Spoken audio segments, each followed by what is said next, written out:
Face à face, bonsoir à tous. Une heure de débat entre Michel Onfray et Éric Zemmour, le philosophe et l'éditorialiste. Et au sommaire ce soir, la décadence de la France. Réalité ou fantasme? Une civilisation peut-elle encore disparaître aujourd'hui?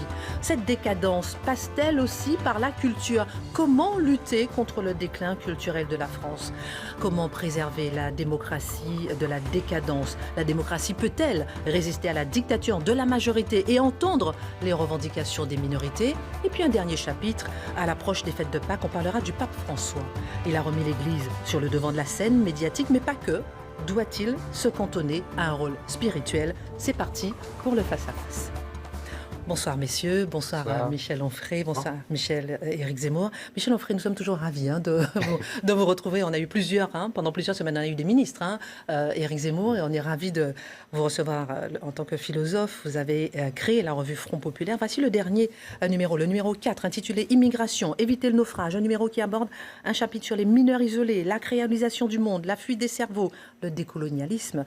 Et puis, vous êtes aussi l'auteur de 120 ouvrages, on va dire, traduits dans une trentaine de pays dans le monde. J'aime le signaler parce qu'on sait que vous êtes un écrivain acharné. Le dernier en date, le voici, La Nef des Fous, chez Bouquin, La Nef des Fous, des nouvelles du Bas Empire. Vous analysez sous forme d'éphéméride chaque jour de cette année 2020 les surprises, les contresens, les délires de cette année, une année que personne n'oubliera. Alors on va commencer, messieurs, notre débat par le chapitre sur la décadence.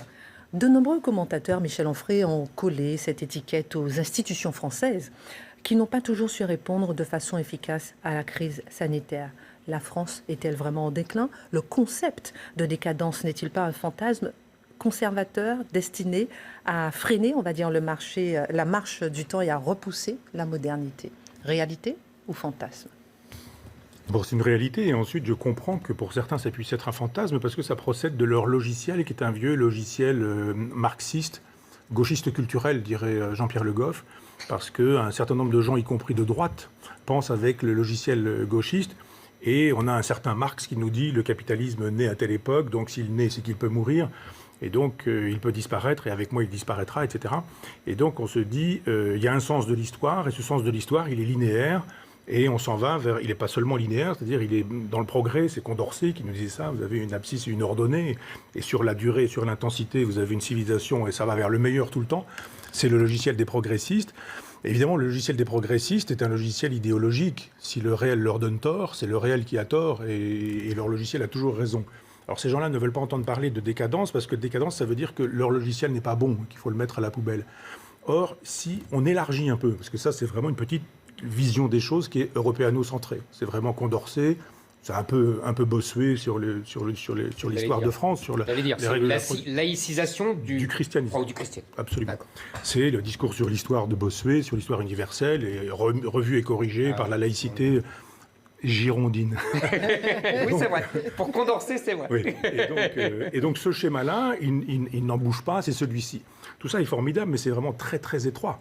C'est-à-dire que si vous pensez la civilisation, et cette civilisation dans les civilisations, et que vous pensez depuis Stonehenge, même pas Stonehenge, depuis Lascaux, je dirais, depuis Lascaux jusqu'à aujourd'hui, vous voyez bien que les civilisations naissent, croissent, il y a un moment d'acmé, de puissance, puis disparaissent et s'en vont. Et ça n'est pas être un décadentiste, ça n'est pas être un type de droite conservateur que de dire qu'en Égypte, plus personne ne croit à Horus, qu'en Grèce, plus personne ne croit à Zeus, et qu'à Rome, plus personne ne croit à Vénus ou à Junon, par exemple.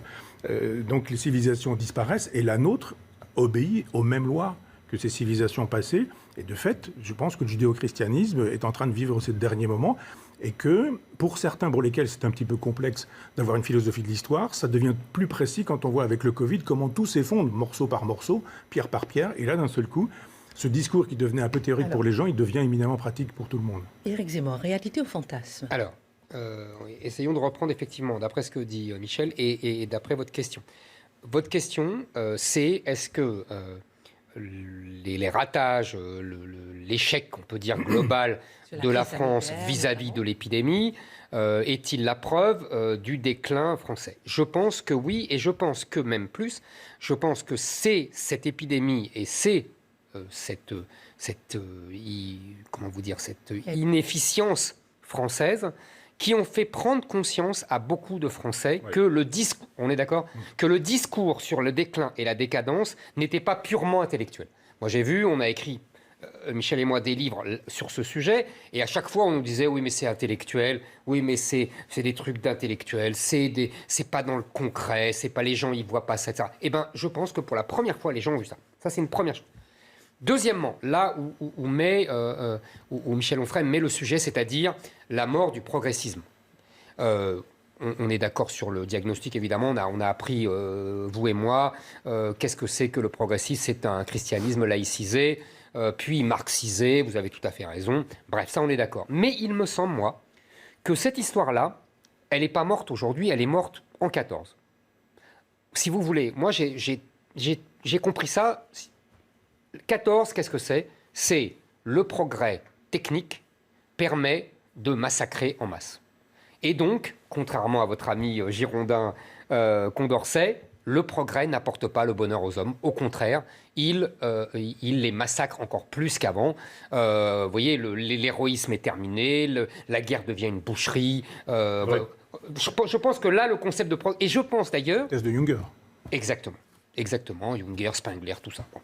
Et d'ailleurs, je pense que... Moi, j'en fais un...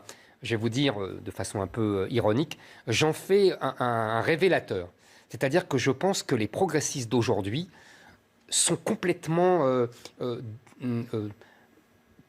décalés par rapport à l'histoire et à la réalité. Je vois par exemple les progressistes macroniens, qui n'étaient d'ailleurs que des progressistes strauss-kahniens et qui étaient eux-mêmes des progressistes hollandais, exactement. Donc Sarkozy. Voilà, donc exactement. Chiracien, Donc, voilà. Et donc mitterrandiste. Et donc, en fait, ils ne comprennent rien à leur propre époque. Ça, on est aussi d'accord. Bon, très bien. Maintenant, là où je vais peut-être pas être d'accord, c'est quand vous dites c'est la fin du judéo-christianisme. Je ne suis pas sûr que ça soit ça, là, dont c'est la fin. Je pense qu'effectivement, il y a un déclin de l'Europe, il y a un déclin même de l'Occident. On va essayer d'approfondir pourquoi, parce que je pense que l'Amérique est prise dans cette vague. Il y a un déclin, une décadence proprement française. Est-ce que c'est le judéo-christianisme? Le judéo-christianisme, dans ce cas-là, il est en déclin depuis la Révolution française, depuis la déchristianisation de la France. Vous voyez ce que je veux dire? C'est pas ça qui est en déclin. C'est ça que je veux dire. La différence, je pense que c'est notre civilisation occidentale, européenne et proprement française qui vivent effectivement un grand moment de décadence parce que l'Asie est en train de prendre sa revanche. Moi, je suis tout à fait sur une ligne huntingtonienne. Il y a des guerres de civilisation et il y a des revanches, des civilisations qu'on a écrasées, qu'on a dominé et qui prennent leur revanche. Oui. Alors ? Non, mais moi je pense que le schéma judéo-chrétien va en dehors de l'Europe. C'est-à-dire ce qui marche pour nous, marche aussi pour les États-Unis, marche pour la Nouvelle-Zélande, marche pour l'Australie. Et tout ce vieux monde judéo-chrétien obéit à cette même décadence. Alors on me dit, oui, il y a un christianisme, par exemple en Afrique, c'est ce que j'allais vous dire. Amérique du et Sud. même en Chine, Michel. Mais quel christianisme? Mais même en Chine. Vous savez, il progresse beaucoup en Chine. Oui, sauf que ce christianisme-là, finalement, Vatican II, pour lui, Vatican II, c'est encore très traditionnaliste et ça sent encore trop l'encens et trop la fumée. Parce que finalement, tout ce qui fait la spiritualité, tout ce qui fait la théologie du christianisme, la question de la grâce, de la transsubstantiation, de la présence du corps réel du Christ, etc. En fait, tous ces débats théologiques, tout ce qui faisait le décorum romain, je dirais, le christianisme romain, a disparu au profit d'une espèce d'écuménisme dans lequel on trouve aussi bien Rouhani que les Inuits qui pêchent le phoque, que enfin, tout ce monde-là étant dans un même sacré, avec pour pape quelqu'un qui nous dit tout ça est formidable d'une certaine manière. Il aurait lu Montaigne et Lévi-Strauss, ce pape François, il nous dirait on parlera de lui tout à l'heure. Vous avez finalement le même Dieu, entendons-nous sur, etc. Alors si ce christianisme-là, c'est encore du christianisme, je veux bien, mais pour moi le christianisme que Vatican II a tué, il ne renaîtra pas. Et il n'existe plus nulle part ailleurs, sauf dans quelques endroits où vous avez encore des prêtres traditionnalistes. Alors, vous avez sauté. Moi, je sais oui, plus. on parlera du pape François. Alors, on parlera du pape François tout à l'heure. Vous m'avez perdu. Soit on répond. Moi, je veux bien répondre sur le pape François et sur le christianisme. Non, tout à l'heure. On parlera du pape François tout à l'heure. Je veux bien. Moi, je veux bien. En revanche, deux questions à Éric Zemmour. Peut-être réagir à ce qu'il disait, à ce que disait Michel Onfray sur le fait effectivement il insiste sur le fait que ça soit effectivement le déclin d'un certain christianisme. Ouais, et la deuxième question que je vous lance, quelles sont les autres périodes de l'histoire où la France a décliné? Alors, moi, après le 17e. Alors, sur le christianisme, oui, je pense que vous exagérez. Je pense que, effectivement, le christianisme est en train de mourir en Europe, et je suis d'accord avec votre diagnostic, c'est Vatican II. Il y a eu un très bon livre d'ailleurs qui est sorti il y a 6 mois de ça qui le démontre, même dans les chutes de présence à la messe, etc. Mais pendant longtemps, ça a été nié par les prêtres progressistes, etc. Bon, ça, là, on est d'accord. En revanche, je pense que le christianisme est en train de renaître en Afrique, en Chine. Alors, vous allez me dire que ce n'est pas le christianisme romain, certes. Un écuménisme en Afrique, c'est un mélange avec l'animisme. Mais c'est toujours en Afrique. Un mélange confucien. En Afrique, toutes les religions sont des mélanges. Ah oui. C'est un classique africain. Mais le christianisme chimiquement pur, c'est l'Europe. Parce que c'est le romain. Oui. Alors, et sur ma deuxième question... Alors, sur la deuxième question, alors, je pense que... Alors là, j'ai les idées plus claires et plus précises que là, la discussion sur le christianisme, c'est toujours très compliqué parce qu'il y a, vous voyez, il y a les cultes, etc. Mais là, je pense que la France vit un déclin conjoncturel dans un déclin plus profond. Je m'explique. Je pense que depuis les années 70, nous vivons un déclin parce que l'individualisme post-68 art, un certain libéralisme mondialisé, ont détruit, ont sapé les bases de ce qui avait fait la reconstruction française à partir de 1945, c'est-à-dire un mélange entre l'État, le libéralisme, le social, une espèce de synthèse magnifique qui a été incarnée évidemment par le général de Gaulle, mais qui en fait est préparée bien en amont, c'est-à-dire à la fois par le Front populaire, à la fois par Vichy. Vous voyez, c'est en fait, je lisais il y a à peu près un an un livre d'un historien américain qui expliquait très bien qu'il y a une période qui est la même période, en fait, entre les années 30 et les années 60. Vous voyez, c'est les mêmes concepts, et on va le voir d'ailleurs, je pourrais redire ça pour la discussion autour de la politique culturelle. Donc ça, cette période-là, où il y a l'État qui est au centre du jeu, où il y a le patriotisme, qui doit primer sur les individus sans être des machines totalitaires comme à l'époque on a connu du côté de Hitler, du côté même de Mussolini ou du côté de Staline. Vous voyez, cette espèce de synthèse a permis un sursaut français. Et c'est ce sursaut français qui va être balayé par les années 70, à partir des années 70 jusqu'à aujourd'hui. On voit bien la décadence de tout ça. Mais je dirais, si Michel me permet de continuer mon développement, c'est dans le cadre d'un déclin beaucoup plus global. Je pense que la France, si vous voulez, a atteint son apogée. Alors, il y a eu un premier apogée au XIIIe siècle, hein, le Saint-Louis, etc. Et puis après, il y a la guerre de 100 ans. Je dirais 12e. Oh, Saint-Louis, il meurt en 1270, donc non, je dirais 13. Alors, Philippe le Bel avant. En philosophie, par exemple, en philosophie, il y a vraiment... Ah oui, mais moi, je parlais de géostratégique. Ouais. Bon. Et après, un deuxième apogée du XVIIe siècle, avec le traité de Westphalie et le siècle de Louis XIV, où là, la France domine. Et à partir de là, l'Angleterre va nous déclarer une guerre que certains historiens anglo-saxons, d'ailleurs, moi je vais vous dire que j'ai une tendresse pour les historiens anglo-saxons, je trouve qu'ils sont absolument remarquables et qui m'apprennent beaucoup de choses que les historiens français ne veulent plus m'apprendre et ne refusent de m'apprendre. Et les historiens anglais expliquent qu'il y a eu une autre guerre de 100 ans, entre à peu près 1680 et 1815, où l'Angleterre a mené une guerre pour abattre la puissance française. Et elle a fait des guerres à Louis XIV, elle a fait des guerres à Louis XV. Ils nous mettent un genou à terre avec le fameux traité de Paris en 1763, où on perd le Canada, le fameux Canada français. Michelet a un mot magnifique, la France ne perd rien sinon le monde. C'est réglé. Et puis les guerres de la Révolution et de l'Empire, qui tentent justement de reprendre l'offensive contre les Anglais, et qui malheureusement finissent par une deuxième défaite en 1815, et on perd là l'Europe, carrément l'hégémonie sur l'Europe. Et depuis, si vous voulez, de dominant et de prédateur, on devient une proie. Une proie face à l'Allemagne, 1870, 1914, 1940, une proie face aux États-Unis, une proie de nouveau face à l'Allemagne en Europe, et même maintenant sur notre sol, puisqu'il y a des îlots islamistes qui en fait ne respectent plus vraiment la loi ni les mœurs françaises. Vous voyez, je pense que notre déclin de 40 ans est dans un déclin beaucoup plus large de siècles, avec des pointes, avec des magnifiques sursauts. Le général de Gaulle disait ça, des sursauts en 14, dans les années 60, etc. Oui, je ne peux pas être contre ça, simplement, il y a un Louis XIV qui est fabriqué par le XVIIIe. C'est-à-dire que quand Voltaire écrit le siècle de Louis XIV, voilà, le grand siècle, je me suis demandé à un moment donné pourquoi on l'avait appelé le grand siècle. En fait, c'est Voltaire. Oui. Pour quelle raison? Parce que Louis XV ne lui permet pas une pension, alors que... Vous êtes dur. Mais non, mais c'est la biographie de Voltaire. Oh, vous voyez ça par le petit bout de la C'est pas lorgnette. du tout. Mais non, ça s'appelle le ressentiment et ça joue un rôle majeur dans l'histoire, vous le savez bien. Il veut pas dîner avec lui. Louis XV eût-il offert une pension à Voltaire qu'il n'y aurait pas eu le grand siècle et que le siècle de... Mais non, mais non. Non, mais vous Mais Michel Onfray, exagérez. est-ce que vous êtes d'accord? Non, mais il exagère. Non. Le grand siècle, on sait déjà que c'est le siècle de Louis XIV, même sous Non. Racine, sous Molière, sous tout ça. Non, il est fabriqué au XVIIIe Non. et il est fabriqué par Voltaire. D'autant que vraiment, si je voulais vraiment être polémique, qu'est-ce que le grand siècle sans l'Antiquité? Qu'est-ce que Racine et Corneille sans Échille, Sophocle? Je suis d'accord, moi.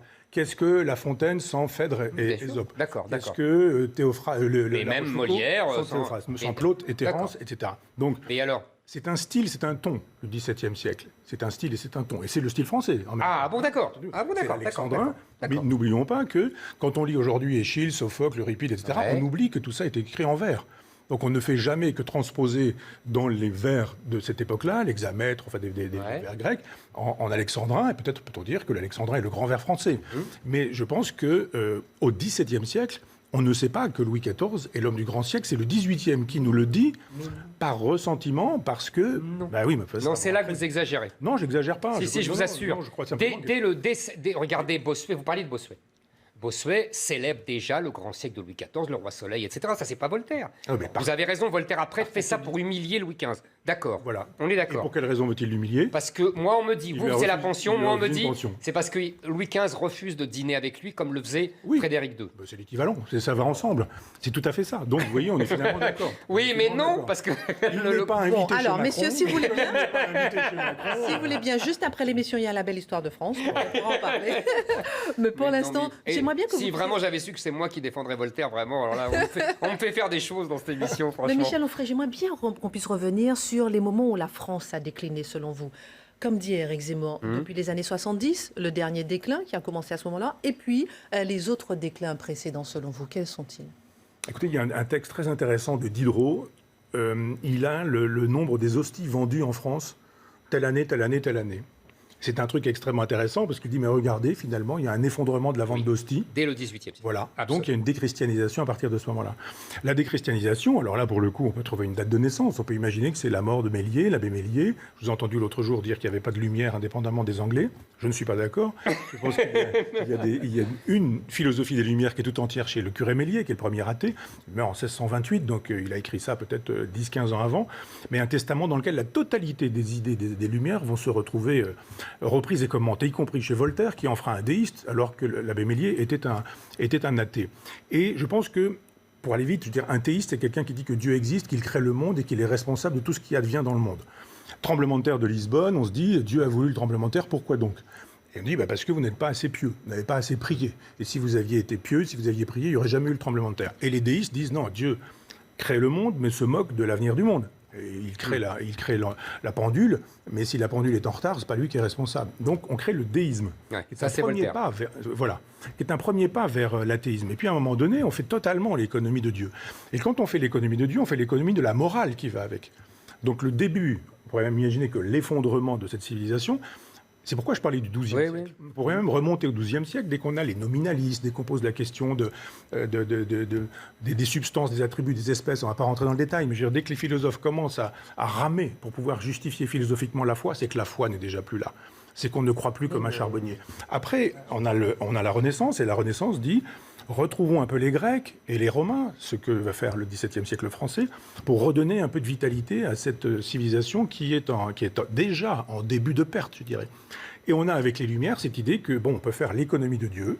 La Révolution française n'est pas athée. Robespierre envoie les athées à l'échafaud. Absolument. Elle est déiste. Lisez la Déclaration des droits de l'homme, vous la retrouvez aujourd'hui dans les commissariats, c'est sous le regard du Dieu, de l'être suprême. On est dans une logique absolument déiste. Dès que le déisme arrive, le baroque du catholicisme, j'allais dire les fumées au sens... le baroque disparaît. Le protestantisme laisse la place, d'une certaine manière. Un certain protestantisme dans le catholicisme prend la place. Et à partir de ce moment-là, on ne croit plus au sacré. Donc le christianisme est réduit à une espèce de morale. de morale moralisatrice. Elle est laïcisée avec la Révolution française, et puis par la suite, on se dit, mais finalement, c'est l'expression de Sade, je ne suis pas du tout défenseur de Sade, mais qui parle des prospérités du vice et des malheurs de la vertu. À quoi ça sert d'être vertueux quand on n'est pas puni ou récompensé, d'être vicieux quand on n'est pas puni ou récompensé? Donc finalement, tout est possible, tout est pensable. Et à ce moment-là, on a une espèce de déplacement du salut qui n'est plus religieux mais qui devient politique, d'où un 19e siècle rempli de socialisme, de communisme, d'anarchisme. C'est-à-dire la solution, c'est une société meilleure, le paradis sur Terre, en fait, descendre le paradis sur Terre. Et puis évidemment, on a la grande date qui est effectivement la Première Guerre mondiale, où là, il y a un effondrement total, un nihilisme généralisé. Et ce qui avait démarré intellectuellement au XIIe siècle, et qui, avec la Renaissance, avait pris une puissance intellectuelle qui, au XVIIIe, prend sa forme pure, qui est la philosophie des Lumières, arrive au XIXe avec une logique de ressentiment. C'est très ressentimenteux, cette gauche-là, elle est très ressentimenteuse. C'est pas celle de Proudhon, qui est positive. Non, on est dans la dictature du prolétariat, on est dans la confiscation du bien des riches, les bourgeois sont des salauds, etc., etc. Et puis on arrive à un XXe siècle où on se dit, ah bon, tout ça pour ça, la boucherie de Verdun, et pourquoi faire? Et vous parliez tout à l'heure effectivement de la mécanisation de la guerre. Junger dit, ah, mais qu'est-ce qu'elle était belle, la guerre, quand on la faisait comme en 14-18, orage d'acier, le courage, l'honneur, la vertu, la virilité. Aujourd'hui, vous avez un fusil, vous tirez sur des gens. Alors aujourd'hui, vous pouvez même tuer des gens à 10 000 km dans un bunker, vous appuyez sur il y a un écran qui vous permet de... etc. Donc je crois que il y a une vision du déclin. Oui, en fait, 12e, et du 12e jusqu'au 20e, on voit bien quelle forme ça peut prendre. À vous écouter, j'ai compris quelque chose. J'ai compris ce qui nous rassemble et ce qui nous sépare. Non, mais je suis sérieux. D'abord, si je voulais être taquin, je vous dirais, c'est formidable de vous entendre dire que le déclin de la France est lié au déclin du christianisme en France. Donc, en fait, vous faites... mais vous êtes Joseph de Mestrien, bonaldien, bonaldien. Et ça, c'est assez drôle de vous entendre, accordez-moi ça. Mais je vous taquine. Deuxièmement... Vous pourriez me taquiner avec pire référence encore. Deuxièmement... Je sais que vous vous retenez. Deuxièmement... j'ai compris, en fait, on n'est pas sur la même grille de lecture. C'est-à-dire, vous faites une analyse philosophico, presque théocratique. Moi, je fais une analyse, j'essaye de faire une analyse géostratégique. C'est-à-dire que, mais je reconnais que les deux, que les deux, là où peut-être je ne suis en désaccord, c'est que regardez à la fin du XVIIe siècle, on est au sommet de la puissance française, même si elle commence déjà à avoir un peu de plomb dans l'aile, puisque Louis XIV commence à perdre des batailles, etc. Oui. Là, on est d'accord. Les guerres coûtent très cher. Non, mais on est tout à fait d'accord. Mais oui, mais parce que, je vous dis, c'est ce que je vous dis, les Anglais ont commencé leur stratégie, mais c'est parce que les Anglais ont commencé leur stratégie de monter toute l'Europe contre nous, et que ça va... Pas seulement. Ah oui, parce qu'ils ne supportent... Ne soyez pas bainvillien. Ils ne supportent pas... Avec vos lectures de l'Angleterre et de l'Allemagne.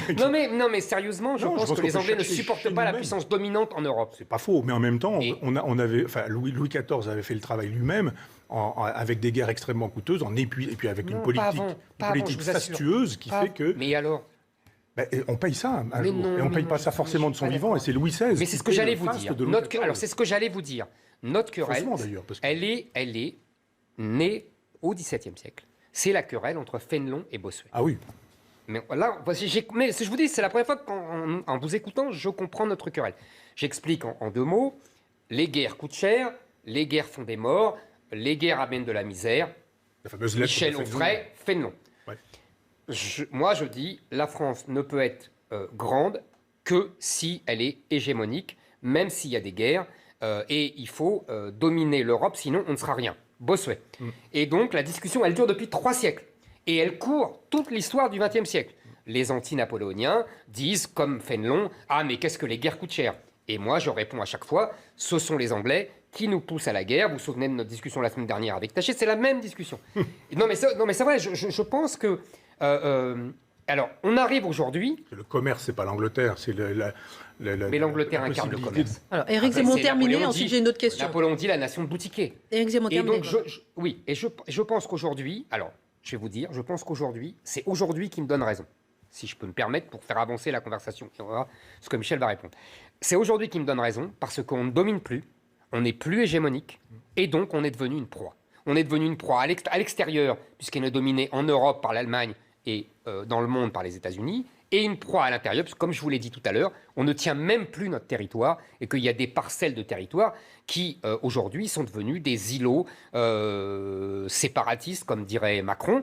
En fait, on retrouve là des choses qu'on a connues en France, avec Richelieu, avec les protestants et La Rochelle, etc.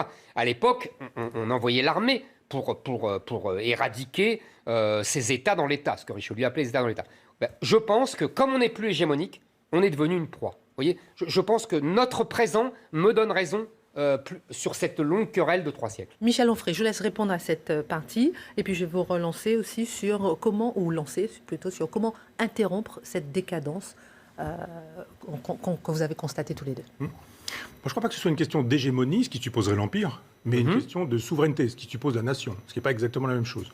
C'est-à-dire que quand on a cette idée d'une hégémonie, l'hégémonie sur quoi ? Sur d'autres États. Oui. Donc on est dans des perspectives d'extension, Oui. De champ vital. Enfin, je ne vais pas utiliser... Non, pas d'espace vital, vous avez compris. Mais Géographique. Oui, mais géopolitique. on est dans cette perspective. Ce n'est pas la mienne. D'accord. Mais c'est la mienne, je suis d'accord. Oui, c'est ça notre différence. La mienne est souverainiste. Ce n'est pas du tout la même chose. C'est-à-dire que pour le coup, je serais gaulliste, plutôt. Le général de Gaulle n'y a pas eu le souci de l'Empire, ce qui a été celui de Napoléon précédemment. Absolument. Mais il y avait chez le général de Gaulle cette idée que nous pouvons, chez nous, sans ennuyer les autres, sans imposer aux autres notre vision du monde, être puissants, respectables, respectés, donc respectable, donc respecté, ce qui n'est plus le cas. C'est-à-dire il y avait un État et il y avait surtout une politique de civilisation. Le dernier à avoir parlé d'une politique de civilisation, c'était Malraux, aux côtés du général de Gaulle, aux côtés de Malraux. Plus personne ne parle de politique de civilisation depuis, c'est fini. On s'avance vers des présidentielles prochaines, il n'y a plus personne pour parler de politique de civilisation. C'est boutique et compagnie, mais rien d'autre.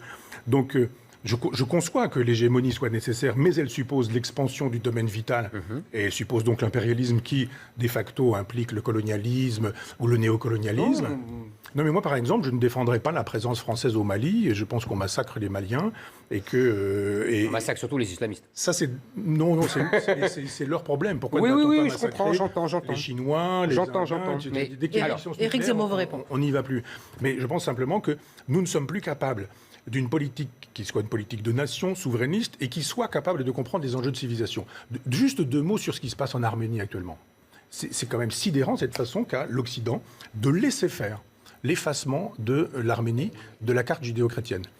Nous leur devons presque tout. Ils ont inventé l'art roman, ils ont inventé un certain christianisme, ils ont permis au christianisme judéo-chrétien palestinien d'entrer sur le territoire européen, etc. Aujourd'hui, ils se font rayer de la carte par Erdogan.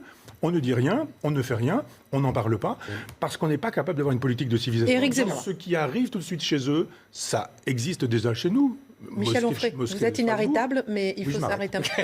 Parce que j'ai envie de vous lancer après sur la culture. Vous allez vous faire gronder par la maîtresse. Voilà. Il y a une deuxième question. Il y a une deuxième question. Voulez-vous que je réponde à votre deuxième question? Non. Peut-on arrêter Non. Réponse. Allez, je peux faire court. Alors, ensuite, on va parler de la culture. Oui, très bien. Alors, d'abord, vous ne pouvez pas dire, d'un côté, pourquoi laissons-nous tomber les Arméniens, et en même temps, refuser une politique impérialiste. Si on soutient les Arméniens, ça veut dire qu'on estime qu'on a un rôle mondial. Et si on a un rôle mondial, ça veut dire qu'on a une politique impérialiste. Deuxièmement, vous dites que le général de Gaulle n'avait pas le souci de l'Empire. Il a même bazardé l'Empire. Vous ne l'avez pas dit, mais vous l'avez pensé. Mais c'est la vérité. Non, mais c'est la vérité. Mais attention, vous avez lu comme moi Les chaînes qu'on abat, le dialogue entre Malraux et de Gaulle. Moi aussi, je l'ai lu plusieurs fois, c'est formidable. On est d'accord. Même si la moitié est inventée, on se dit que c'est quand même extraordinaire. C'est tellement vraisemblable et plus vrai que le Mais vrai. moi, je suis tout à fait d'accord avec vous. C'est ce que je réponds aussi, je suis d'accord avec vous. Mais, souvenez-vous, De Gaulle est on peut dire souverainiste, il n'employait pas le mot évidemment, mais je comprends votre théorie, c'est-à-dire on défend la nation et on n'empiète pas sur celle des autres. Et mon verre est petit, mais je bois dans mon verre. Mais maître chez soi. Exactement. Et on aide les pays à être maître chez soi. Absolument. C'est ce qui distingue l'impérialisme. Tout à fait d'accord. Tout à fait d'accord. Mais on a compris ça. Mais Michel, mais. On est à mi-chemin, messieurs. Oui, mais il y a un mais. Il n'y a pas de mais. Mais si, il y a un mais, je vous assure. C'est que c'est une position défensive d'homme du XXe siècle qui sait que, souvenez-vous ce que dit De Gaulle, l'épée de la France est courte. Il le sait qu'il n'a plus les moyens de la grande armée. Souvenez-vous qu'il dit à Malraux, tout ce qu'a fait Napoléon jusqu'en 1808, c'est parfait. 1808, ça veut dire on a Milan, Cologne, Rome, Bruxelles, Amsterdam. Enfin, je veux dire, c'est pas rien quand même. Oui, et il dit c'est parfait. Hein, parce qu'il a raison, et il a raison. Mais comme on a perdu, et comme on est sur le reculoir, il dit, bon, bah alors autant prendre une position. Et moi, je l'approuve, vous comprenez ce que je veux dire. Mais il faut savoir que c'est un second best, comme on dit en anglo-saxon. Et donc, je pense que c'est ça. Mais sinon, après, dans une position défensive, je suis d'accord avec vous, c'est la meilleure solution dans le contexte du XXe siècle. Alors, vous permettez deux mots juste sur la question de défendre l'Arménie n'est pas un impérialisme. Ouais. C'est important. Moi, je défends. Mais c'est pas une insulte dans ma bouche, vous avez compris. Hein. Oui, non. Mais ça pourrait l'être dans la mienne. Et donc, je ne suis pas impérialiste. En revanche, je crois qu'on pourrait défendre une autre Europe. Si on avait une Europe qui obéisse à une politique de civilisation, nous pourrions dire, au-delà de dire l'Europe, c'est l'Europe du marché, c'est une Europe de la culture. Et cette Europe de la culture, elle suppose que nous soyons solidaires des gens qui défendent la même culture que nous. On aurait dû dire c'est une Europe chrétienne. Oui, mais je ne veux pas gêner ceux qui ne le sont pas. Mais moi, ça ne me gêne pas. Non, mais si on veut rassembler, ce qui est un peu mon désir... Et alors ? Mais il y a des gens qui ne sont pas chrétiens. Eh bien, ça ne fait rien. Mais l'Europe est chrétienne, ça ne veut pas dire que tout le monde doit être chrétien. Oui, non, je suis d'accord, mais elle n'est pas seulement chrétienne. C'est chrétienne, revue et corrigée par la Renaissance, qui rend possible les Lumières et qui font la laïcité. Tout ça est l'enfant du christianisme. Si vous voulez, mais alors, c'est pas exactement la même chose. Même un enfant qui se rebelle contre son père. C'est la même famille et il s'agit de défendre ses enfants. Si vous voulez juste une image, je pense que c'est ce qui se passe avec l'Arménie et nous n'avons pas le souci de nos enfants. Il nous reste 30 minutes. Nous avons Ils sont nos parents d'ailleurs. 30 minutes, 3 chapitres encore. On doit parler du pape François tout à l'heure. On doit parler dictature et démocratie, des chapitres intéressants. Là, je vais vous relancer sur la culture. Vous avez déjà commencé à aborder un peu. Et je rappelle que vous n'avez pas répondu à mes questions tout à l'heure. Comment arrêter le déclin, interrompre l'actuel déclin? S'il vous plaît, glissez un petit mot dans une réponse, ça me va bien. Pas tout à fait. Non, c'est pas possible. Il a dit une réponse souverainiste. Alors, non, il a dit c'est pas possible en gros et sinon une réponse souverainiste. Oui. Non, je pense qu'il faut être éminemment concret. On se dit, bon, voilà, on a un chef d'État qui serait l'équivalent, l'équivalent du personnage emblématique, de la personnalité qu'on attendrait et qui dit, voilà, je vais changer les choses. Mais vous y prenez comment dans une France où il s'agit de restaurer l'apprentissage de la lecture, de l'écriture, etc. C'est 2 générations, 3 générations. Alors moi, je pense effectivement qu'on ne peut pas endiguer mon déclin global, c'est-à-dire celui depuis 1815. Ça, c'est compliqué de revenir. Je ne vais pas occuper Milan et occuper, Cologne. Je le regrette, mais c'est comme ça. Maintenant, je pense qu'il faut une politique authentiquement réactionnaire. Je veux dire, entre guillemets, réactionnaire. Je veux dire par là que ce qui a été bien dans le passé, dans la France des années 60, par exemple, Michel parle de l'école, je pense qu'il faut revenir à une école excellente qui était dans les années 60. Et ça ne veut pas dire être passéiste, puisqu'en fait, c'est l'école des Asiatiques aujourd'hui. On démarre ça aujourd'hui. D'abord, les syndicats sont contre, les parents ne sont pas pour. Oui, mais il faut un pouvoir fort. Et on obtiendrait, au cas où ça fonctionnerait, on obtiendrait des résultats dans 20 ans. Et il se passe quoi pendant 20 ans? Ça continue à se dégrader. Oui, mais au moins, regardez les Asiatiques. Non, je crois pas à l'option. Les Asiatiques, ils ont fait des choses extraordinaires en 10 ans. Vous êtes optimiste et moi pas. Mais non, c'est pas de l'optimisme. Si, vous croyez qu'on peut mettre une rustine au Titanic pour qu'il ne coule pas? Non, Michel, je pense que regardez, on souligne. Regardez, vous dites, vous faites l'éloge du général de Gaulle. Mais le général de Gaulle, il avait connu une décadence terrible, avec la plus grande défaite militaire française de l'histoire, en juin 40. Et il a tenté, tout en disant d'ailleurs, il était très fataliste, vous savez, il pensait que rien ne servait à rien, il était très nietzschéen, mais vous le savez aussi bien que moi. Mais en même temps, il a essayé quand même, et il a fait quelque chose. Alors, Michel Onfray, je vous laisse répondre et je vais vous laisser sur la culture. Comment arrêter justement le déclin culturel en France? On en a parlé tout à l'heure, vous avez abordé André Malraux qui a créé le ministère de la Culture en 1959. Comment arrêter ce déclin culturel? Oui, je réponds à cette question, mais juste sur la question de l'histoire. Moi, j'estime que vous êtes optimiste et moi tragique, pas pessimiste. Et je crois qu'on n'est pas dans la même situation quand le sang est versé. Le général de Gaulle se trouve dans la situation où le sang est versé. Et à partir de ce moment-là, l'histoire arrive.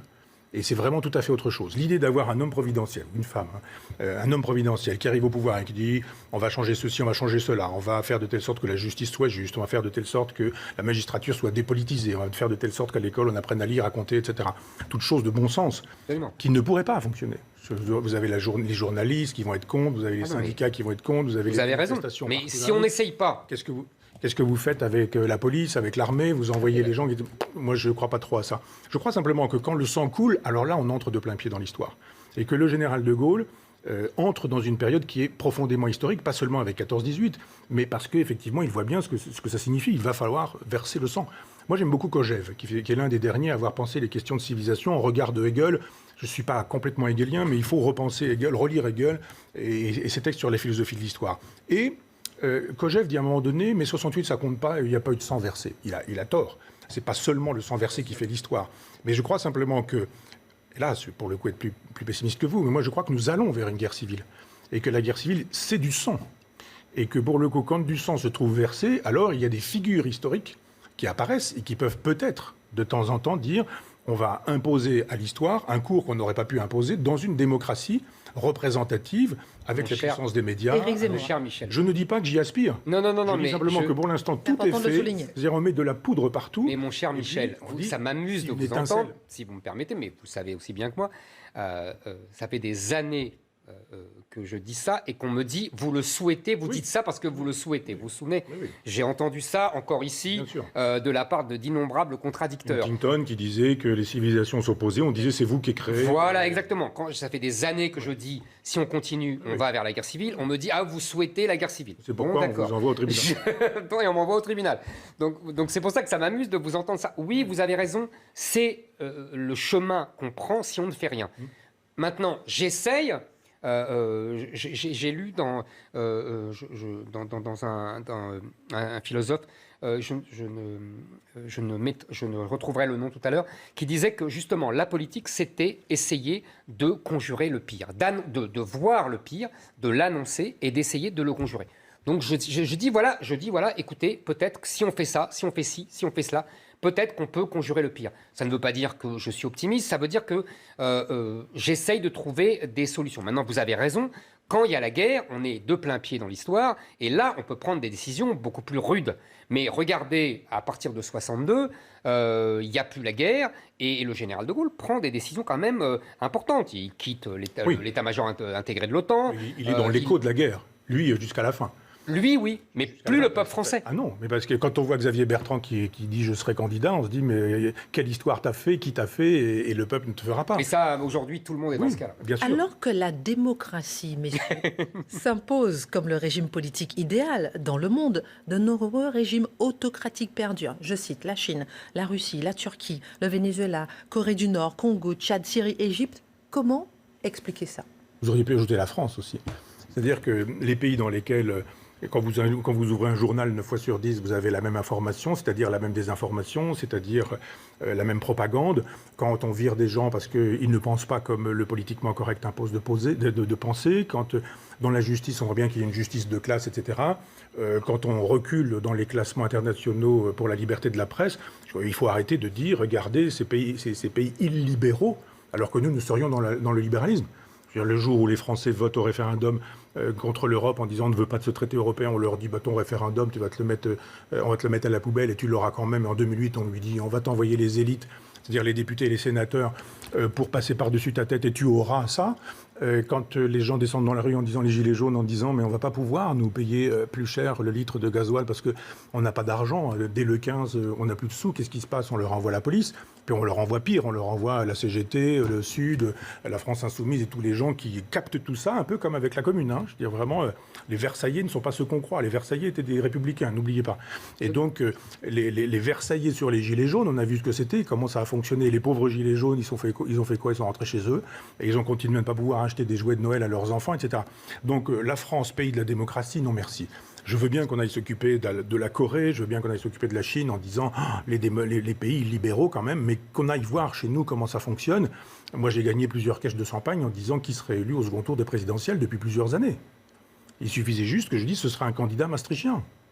Après, on s'en moque, que ce soit Sarkozy, Hollande, c'est la même politique. On fait semblant de dire « Oh là là, quelle horreur, c'est pas Jospin, oh là là, c'est Chirac, l'humanité en eût été changée, etc. » Rigolez ou quoi? Donc une démocratie dans laquelle on a le choix entre bonnet blanc et blanc bonnet, c'est pas une démocratie. Donc moi, je veux bien faire les procès de tous les pays du monde. J'aimerais bien qu'on commence par faire le nôtre en disant que, j'ai écrit un livre là-dessus d'ailleurs, qui est une relecture d'Orwell, à la lumière de ce qui se passe chez nous en France, ça s'appelle Théorie de la dictature, et où je dis non, hein, on ne va pas donner de leçons au reste du monde, notre démocratie est en bien mauvais état. Alors, je suis d'accord, on n'a pas de leçons à donner au monde, je le répète tous les soirs. Maintenant, je ne suis pas d'accord, enfin, comment vous dire, je pense que notre démocratie est très malade, mais pas exactement pour les mêmes raisons. Je suis d'accord avec vous sur l'histoire du référendum, etc. Évidemment, c'était un scandale démocratique, on est d'accord. Mais je pense qu'il y a deux choses. D'abord, la démocratie, tout le monde se réfère à la démocratie, paradoxalement. C'est la grande victoire de la démocratie. C'est que même les régimes les plus totalitaires, même les Chinois se déclarent démocratiques. Bon. Deuxièmement, personne ne se déclare dictature. Alors que, Michel connaît ça mieux que moi encore, la dictature romaine avait ses lettres de noblesse et elle n'est pas du tout un régime médiocre ni infamant. Elle est dans le temps, la dictature Exactement, romaine. on est d'accord. Alors que la dictature... On est d'accord. On est d'accord. Elle est inscrite dans un temps court et... Pour un projet. Pour un projet, exactement. Elle est mandatée par le... Alors qu'elle a été dévoyée dans l'ère moderne, quoi. On est d'accord. Maintenant, moi, je pense deux choses. Je pense que ce que les Européens appellent des dictatures ou des régimes illibéraux, c'est parce que de nombreux pays et de nombreuses civilisations veulent et entendent bien s'émanciper du modèle occidental pour deux raisons. D'une part, parce qu'elles le pensent décadent, c'est notre discussion du début, et je suis d'accord avec eux. Et deuxièmement, parce qu'elles veulent restaurer leur propre civilisation et leur propre régime qui serait le produit de cette civilisation. Je parle des Chinois, je parle des Indiens, je parle des Turcs ottomans, enfin, on s'est compris avec Erdogan, je parle même du monde musulman, etc. Chaque civilisation veut retrouver son propre génie. Ça, c'est une première chose. Et deuxièmement, je pense qu'effectivement, nos régimes de démocratie libérale sont malades pour une raison simple. Vous allez me dire ce que vous en pensez. Je pense que c'est paradoxalement la victoire de Tocqueville qui est devenu le problème. Je m'explique. Depuis un siècle et demi, on a dit, à la suite de Tocqueville, et c'est Tocqueville qui avait raison, la démocratie a un danger, c'est la dictature de la majorité, qui va marginaliser la minorité, etc. Grand texte de Tocqueville, l'Ancien Régime et la Révolution, etc. Magnifique, la démocratie en Amérique, il a tout compris avant tout le monde, avant Marx, avant tout. Le problème, c'est qu'est-ce qu'il nous dit comme solution? Il nous dit, c'est très simple, vous prenez les juges, il dit c'est l'aristocratie, la dernière aristocratie, vous prenez des associations et vous prenez la décentralisation. C'est exactement ce qu'on a fait. Et moins bien qu'ailleurs, je vous l'accorde, je vous l'accorde qu'on garde un État central, mais reconnaissez avec moi que notre État central est corseté. Non, je vous assure, il est corseté comme Gulliver, que la majorité est tenue en laisse par les minorités. Les minorités que je dénonce soir après soir, tous les groupuscules féministes, LGBT, antiracistes, décoloniaux et compagnie. Toutes ces minorités-là ont pris la réalité du pouvoir avec la complicité des médias et des juges. Ce que je veux dire, c'est que la démocratie, telle qu'on l'avait inventée, qu'on l'avait renouvelée, modernisée, c'était quand même le pouvoir de la majorité avec le respect de la liberté. Aujourd'hui, nous n'avons plus de respect des libertés, comme vous l'avez dit, mais nous n'avons plus non plus le pouvoir de la majorité, qui est complètement tenu en laisse par une oligarchie, d'abord judiciaire, ensuite médiatique, ensuite associative. C'est pour ça que je vous dis, c'est paradoxalement la victoire de Tocqueville qui nous ramène à une forme de dictature et de régime qui n'est plus démocratique, car le peuple n'a plus le pouvoir. Moi, je pense qu'il y a deux Tocqueville et que les deux ont tort. Il y a le Tocqueville de la démocratie en Amérique, qui dit effectivement que la crainte dans la démocratie, c'est la tyrannie des majorités. Il a tellement tort qu'aujourd'hui, c'est la tyrannie des minorités. C'est ce que je vous dis. Ah oui, non. Non, moi j'aimerais que la majorité soit tyrannique à l'endroit des minorités. C'est à un moment donné. C'est la tyrannie des minorités. Oui, c'est donc que Tocqueville a eu tort. Eh bien oui, c'est ce que je vous dis. Vous avez dit c'est le triomphe de Tocqueville. Mais oui, c'est qu'il a gagné. Et il a gagné est une catastrophe. Non, il a dit, sa victoire. Il a dit que le risque, c'était le triomphe de la majorité. Oui. Et aujourd'hui, c'est le triomphe des minorités. Je me suis fait mal comprendre. Ah bon. Ce que je veux dire, c'est que les solutions qu'il donnait pour éviter la tyrannie de la majorité, c'est ce qu'on a. Et on a du coup la tyrannie de la minorité. Donc c'est sa victoire qui est une catastrophe pour nous. Non, je reviens sur cette idée que de la démocratie en Amérique dit effectivement... Alors c'est très compliqué, la démocratie en Amérique, on s'ennuie beaucoup. Vous exagérez, c'est un beau texte. Bah, C'est non. très bien écrit en plus. Non, moi, je préfère le second dont je vais vous parler. Non, moi, je préfère les souvenirs, mais bon. Ah oui, c'est encore autre chose. Avec les deux, c'est le troisième que j'ai. Entre Non. Non, dictature mais de les la souvenirs, il majorité. raconte sa vie, donc c'est formidable, c'est vachement plus vivant et tout. Ouais, et puis ça justifie ses prises de position politiques. Absolument, Quand il voit absolument. Dans la rue, ce qui se passe, Ah, quand on il est rentre chez d'accord, lui, on est qu'il a d'accord. peur, qu'on l'attende, etc. Ah, puis son récit de la Révolution de C'est 48 très est formidable. intéressant. Très, très intéressant. Il nous reste 15 minutes, monsieur, c'est Alors, passionnant tout ça. je vais très vite sur ça. Dictature de la majorité et Il a tyrannie de la tort, parce minorité. qu'il annonce la tyrannie des majorités, alors qu'hélas, c'est la tyrannie des Oui, minorités. on dit la même chose, mais on le dit à l'envers. Bon, d'accord. Et Ok, deux, pas de et pour moi, c'est l'impression. son grand livre, Ouais. outre les souvenirs, parce que là, je suis d'accord, mais on est sur un autre registre, existentiel, de philosophie politique, et c'est vraiment un livre très intéressant, Souvenir, bien sûr. Mais L'Ancien Régime et la Révolution est un livre... Moi, quand j'ai lu ça, j'ai pas compris. Je me suis dit, mais il n'est pas question de Robespierre, de Marat, de Danton, du Roi. Et en fait, c'est un très grand livre sur la Révolution. ça, Et je je me suis dis, mais rien n'a changé. Pour quelle raison? Sûr. Parce que le jacobinisme continue. A repris la monarchie. La On est d'accord. centralisation, voilà. La centralisation des Philippe le Bel on est continue, d'accord, on et est les d'accord. Jacobins, Bien etc. sûr, bien Mais sûr. la solution qu'il donne est toujours la mienne. C'est-à-dire que lui, c'est un vrai Girondin, décentralisateur, mais la décentralisation ne doit pas venir de l'État jacobin. Oui.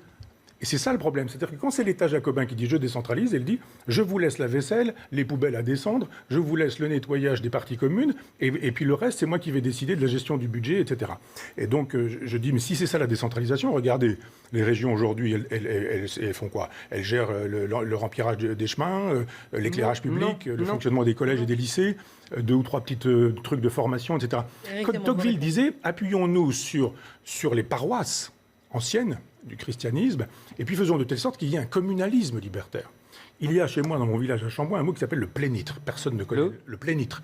Personne ne connaît ce mot, parce qu'en fait, j'ai une amie qui s'occupe de droit normand, à qui j'avais demandé un peu ce que ça signifiait. C'est, au bout du champ communal, un terrain qui appartient à tout le monde, dans lequel tout le monde peut utiliser. C'est les fameux communs du Moyen-Âge. Du Moyen-Âge, issus des Vikings. D'accord. Et Et comment vous appelez ça? Plénitre. connais pas. Ça s'appelle plénistre, mais c'est Mais plénitre. c'est un mot normand uniquement? Oui, oui, avec un accent circonflexe.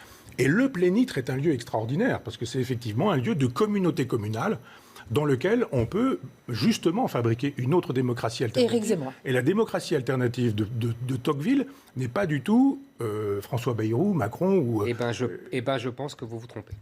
Je pense qu'en France, en tout cas, après 1000 ans de centralisation, je vous l'accorde, monarchiste et républicaine et impériale, faut pas l'oublier. Antipopulaire. Non, c'est pas antipopulaire, le peuple était d'accord. Non, il n'est pas d'accord. Mais On si, ne lui demande pas je son vous- avis. On ne se Mais fout pas c'est de lui. pas vrai, je vous assure, C'est quand faux. ils votent, Et la Révolution française, elle est faite par 2000 personnes. je sais, Insoucieuses du peuple. mais, On a eu thème tous les deux. les Français se soumettent. Ils n'ont pas le choix. Quand vous travaillez, vous avez autre chose à faire. Regardez, que quand de on, faire lui de la demande, politique. quand on lui demande de voter pour la régionalisation, il vote contre De Gaulle Non, en il fait, 69. il fait un vote politique. Oui, pour se débarrasser de De Gaulle. Entraîné Ah oui, d'accord, mais- entraîné par Mitterrand, par le Parti communiste qui Et vote Giscard, non, surtout. et surtout par les gens qui à droite n'en veulent Giscard, plus, surtout, c'est-à-dire bien sûr. clairement Giscard, Bien sûr. et de manière un peu plus feutrée, Pompidou. Bien sûr. C'est-à-dire que Mais- c'est pas le peuple Non, mais qui n'en c'est veut pour pas. vous. Je pense que vous vous trompez et que peuple est le nous jardin avons de la un monde France. tocquevillien, en tout cas un monde tocquevillien dans le cadre français et dans le contexte millénaire Un monde français, saint-simonien. et que Et c'est le terminé. ce monde tocquevillien, justement, est une des causes du mal-être démocratique français et occidental d'ailleurs. Nous avons un monde saint-simonien, pas tocquevillien. C'est pas incompatible. Ah bah si. Il nous reste 12 minutes. Il nous reste 12 minutes, messieurs. Ou bien je vous relance sur la dictature et démocratie, ou bien on parle du pape François. Que préférez-vous? On n'a pas parlé de la culture. Non, on On a a- sauté parce qu'on on était a trop long. sauté, J'ai bah vu qu'elle oui. avait sauté le sujet. Alors Vous voulez parler de la culture? Vous voulez parler de la culture ou du pape? Il nous on reste peut, 10 oui, minutes. parce que je trouve que c'était La un peu dans, culture oui, sur dans le les... déclin? Vous voulez revenir en arrière, si vous Non, voulez? c'est pas... On fait un petit Non, parce que chapitre. parce qu'on Eric, peut parler du pape, on peut Eric, finir il sur veut le pape. Il puisqu'on- veut revenir en arrière. Non, moi je m'en moque. Moi je Non, m'en je moque. plaisante. Alors, je Sur le décide. réactionnaire. Je décide. C'est vous. On va Alors. parler du pape François. Allez. Puisque vous avez lancé... Non, mais je dis ça parce que vous avez lancé... Tout de suite, vous Oui, avez abordé absolument. le déclin sur Absolument. le déclin judéo-christianisme. Voilà. Symbole d'ouverture et d'humilité pour les uns, démagogue et gauchiste pour les autres, le pape François ne laisse pas indifférent. Que penser de lui? Son talent n'est-il pas d'avoir remis justement l'Église sur le devant de la scène médiatique? C'est un Greta en robe, si je voulais faire une plaisanterie, le pape François, mais c'est le politiquement correct totalement incarné. On se demande vraiment s'il a été inventé par les guignols de l'info ou s'il existe véritablement. Enfin, quand on pense que cet homme est censé être inspiré par l'Esprit Saint, on se Et dit, pourquoi? l'autre jour, il a rencontré un ayatollah, il a trouvé formidable qu'il se lève pour lui dire bonjour. Vous vous rendez compte, le pape qui nous dit On m'a dit qu'il ne se levait jamais pour recevoir les gens, il s'est levé 2 fois pour moi. Oh, c'est quand même sympa, il est cool. Allez, à toi la Sistanie, on se dit, mais c'est le pape qui dit ça. Rappelez-vous, il y a encore pas très longtemps, Benoît XVI, lui, faisait un discours à Ratisbonne où il renvoyait à Manuel Paléologue, qui était une lecture extrêmement intéressante à faire, et il a payé ça très cher. Les fesses lui en cuisent encore, puisqu'il est plus pape. Et il faudrait se demander un peu pourquoi. Et je pense que là, on a un pape de l'état profond. Tout est formidable, c'est-à-dire il est un peu macronien, un peu oui, un peu non. N'oublions pas qu'il est jésuite, et que ceci explique cela. Mais lui, il défend une église qui est universelle, donc il se moque un peu de l'Europe. Pour lui, l'Europe est perdue. Il se dit démographiquement, de toute façon, il vaut mieux jouer la carte de la Chine. D'ailleurs, dans la Chine, il dit à la Chine, vous allez pouvoir nommer les évêques, je vous laisse faire ce genre de choses. Donc on retrouve la grande tradition jésuitique. Les droits de l'homme, ça ne marche pas en Chine. Hein. Quand il s'agit de dire Marine Le Pen, extrêmement dangereux pour la France. Mais le patron de la Chine, c'est pas du tout dangereux pour l'équilibre du monde. Hein. Ah, pas du tout. Là, d'un seul coup, il n'y a plus du tout de problème. Et on dit d'ailleurs à ces gens qui sont les patrons de la Chine que s'ils veulent bien nommer les évêques chrétiens, catholiques, ce sera avec l'amitié du pape François. Enfin, on marche sur la tête. Messieurs, moi, je il suis doit pas se chrétien, mais je pense que cantonner à son rôle spirituel. C'est l'antéchrist. Éric Moi, Zemmour. je vais dans le même sens que Michel. Je pense que et je lui prêterais même plus encore de machiavélisme jésuitique. Oui, oui. C'est-à-dire que, oui, je pense que pour lui, d'abord, il n'aime pas l'Europe. Il n'aime pas la France, c'est un Sud-Américain. Il y a beaucoup de Sud-Américains qui adorent la France et qui adorent l'Europe, mais ce n'est pas son cas. Deuxièmement, je pense qu'il est de cette tendance de l'Église. Il y a d'autres qui ne sont pas d'accord avec lui, hein, comme le cardinal Saha, etc. Mais lui pense que, comme c'est le christianisme qui a fait l'Europe, et on ne peut pas lui donner tort, puisque l'Europe se déchristianise, l'Europe doit mourir. Et autant donner l'Europe à l'islam en gage de ce que l'islam laissera le christianisme se répandre en Afrique, etc. Et en gage aussi que le christianisme se répandra en Chine. Je veux dire par là que... Un Yalta spirituel. Comment ? Un Yalta spirituel. Exactement. Exactement. Je pense qu'il est dans cette logique-là et que ça ne le gêne pas, qu'il voit ça sur... vous savez, il y avait un magnifique livre, c'est mon livre préféré de Simone de Beauvoir, c'est « Tous les hommes sont mortels ». Et je ne sais pas si vous vous souvenez de ce livre, c'est très amusant. C'est un jeune condottière de la Renaissance qui boit un filtre d'éternelle jeunesse. Et il repasse le temps, il passe au XVIIe siècle, au XVIIIe siècle, au XIXe siècle. Et il a un seul problème, c'est que quand il tombe amoureux d'une jeune femme, eh ben, elle est mortelle, et donc elle va mourir. Donc il refuse de tomber amoureux. Mais il y a une autre leçon, c'est que finalement, comme il est immortel, il se prend pour Dieu. Et que donc, il n'a aucune compassion pour les êtres humains. Il peut y avoir des milliers de morts, des millions de morts, il n'en a rien à faire, puisque lui, il a un grand projet, en l'occurrence, c'est l'Europe, etc. Et ben, je pense que le pape, c'est un peu ça. C'est-à-dire qu'il a une espèce de grand projet géostratégique, que l'Europe, là-dedans, qu'elle disparaisse, ou plutôt que l'Europe soit soumise à l'islam, ne le gêne pas, et que l'important, c'est la vision globale qu'il a du monde. Et s'il donne une couleur tolérante à la chrétienté face à l'islam, il pense qu'il aura des compensations ailleurs, exactement comme un Yalta, comme la fameuse scène entre Churchill et Staline, quand ils se divisent l'Europe sur un bout de papier. Voilà. Je pense que c'est vraiment ça. C'est vrai. Et il est d'une extrême naïveté. C'est ce que Benoît XVI lui aurait pu lui dire. C'est le cynisme, la naïveté des cyniques, oui. Sans doute.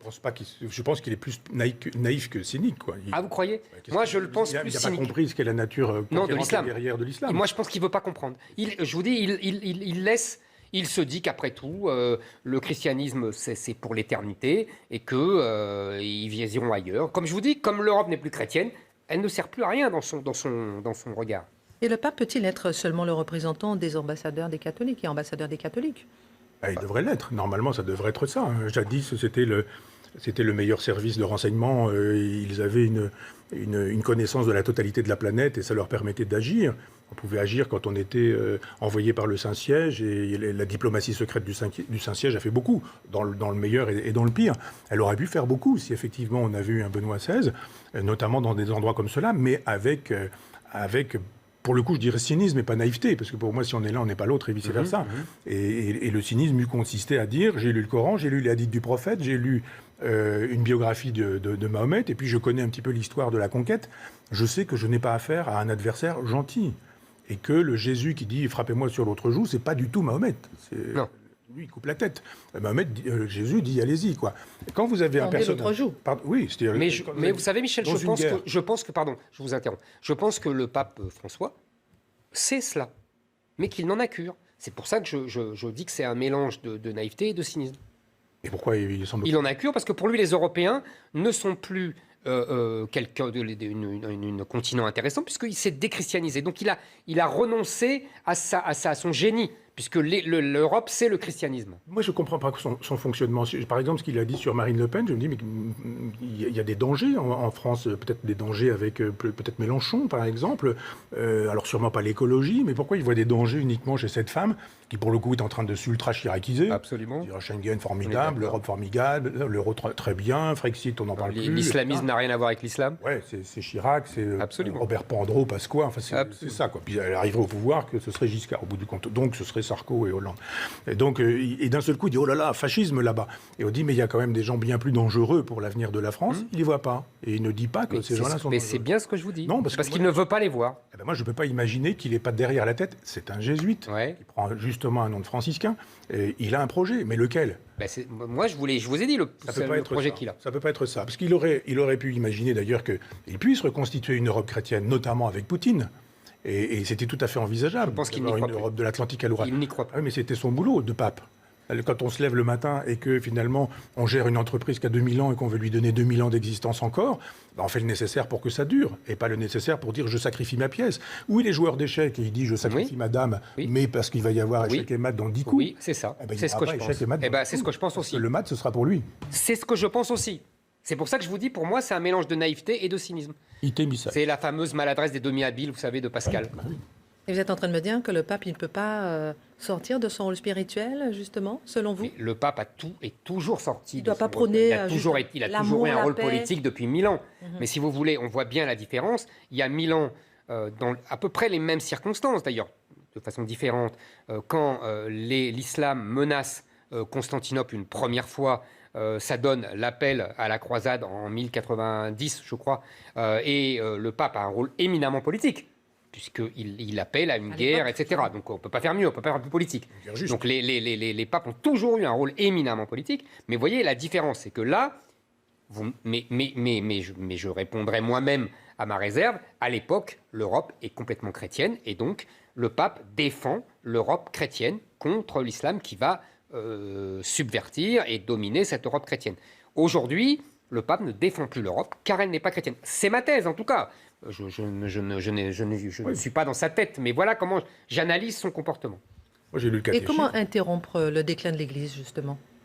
Alors ça, je pense que c'est fini, c'est terminé, il n'y a plus de possibilité. Il y a encore... Vous avez dit tout à l'heure qu'il y a une sorte de christianisme quand même, nouveau christianisme. Oui, j'ai dit l'Afrique, la Chine et tout, mais Michel dit que ce n'est pas le vrai christianisme. Non, je pense qu'en Europe...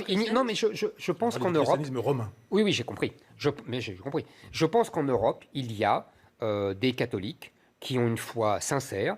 Alors, évidemment, ce n'est plus le catholicisme d'avant, c'est-à-dire que ce n'est plus le catholicisme de tout le pays, majoritaire, etc. C'est devenu une minorité parmi les autres minorités. Mais ce sont des gens souvent admirables, qui ont une foi sincère. Alors, ils sont d'ailleurs assez partagés. J'observe ça, je trouve ça très intéressant d'ailleurs. Il y a une vraie lutte au sein du monde catholique français entre ceux qui pensent, comme le pape François, que l'important c'est l'autre, avec un A majuscule, et qui donc sont les idiots utiles de la conquête islamique, et les autres qui sont au contraire, qui rattachent leur foi catholique à l'identité française et qui veulent défendre à la fois la France et le catholicisme. Et je me sens évidemment naturellement proche de ces gens. Vous voyez, mais il y a deux... On sera d'accord sur ce combat entre l'immanence et la transcendance. Dans l'immanence, les hommes sont mélangés avec les femmes, on s'embrasse on se fait le baiser de la paix, de l'amitié ou je sais pas quoi. Et il n'y a plus de sacré. On tourne le dos au Saint-Sacrement, donc au levant, donc à la lumière, qui est la métaphore de Dieu. Et puis on tourne le dos à Dieu. Et puis on est avec ses ouailles. Alors que jadis, les ouailles étaient derrière nous et on était intercesseurs. Et on allait dans la direction de l'Orient, invoquer la lumière pour faire le passage. C'est-à-dire que pour sauver le christianisme, j'y crois pas plus que pour sauver notre pays, il faudrait ramener du sacré, ramener de la symbolique, ramener de la transcendance. Et ça ne se commande pas. Ça ne se commande pas et ça ne se décide pas. Alors, messieurs, notre émission arrive à sa fin. Un petit mot pour terminer, et ensuite vous aurez le mot de la fin. Une petite moralité. On a vu un petit peu le déclin, on a à peine ébauché le déclin culturel, mais on a vu aussi... Non, c'est difficile de conclure. Il y a, si vous voulez, moi je suis comme Michel, je pense que l'histoire est tragique, je pense que nous sommes dans un déclin, on a longtemps analysé, lui et moi, ce déclin, mais j'essaye de donner des pistes pour une éventuelle renaissance. Et tout est toujours possible. Vous savez, je pense qu'en 40, les Françaises disaient c'est la fin de la France, etc. Et on a ressuscité. Éric Zemmour optimiste. Non, mais c'est une... Comment vous dire ? C'est un effort que je fais sur moi-même. Je pense que j'ai un tempérament tragique, pessimiste, oui. Et je me dis, il faut quand même, tant qu'il y a de la vie, de l'espoir, comme on dit banalement, et essayer de lutter contre ça, essayer de trouver des solutions. Mais c'est... Michel Onfray, le dernier mot. Moi, je pense qu'il faut que la décadence ne passe pas par nous. Et c'est tout. Après, advienne que pourra, de fait, de dire je ne serai pas l'agent de la décadence.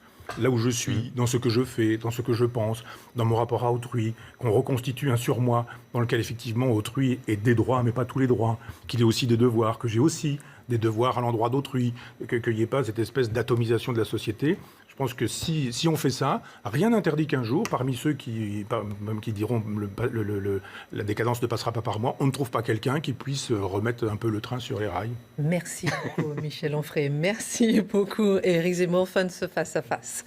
Tout de suite, la belle histoire de France avec Marc Menant et Franck Ferrand sur un homme qui a marqué l'histoire de France, le roi Louis IX, et vous allez savoir pourquoi.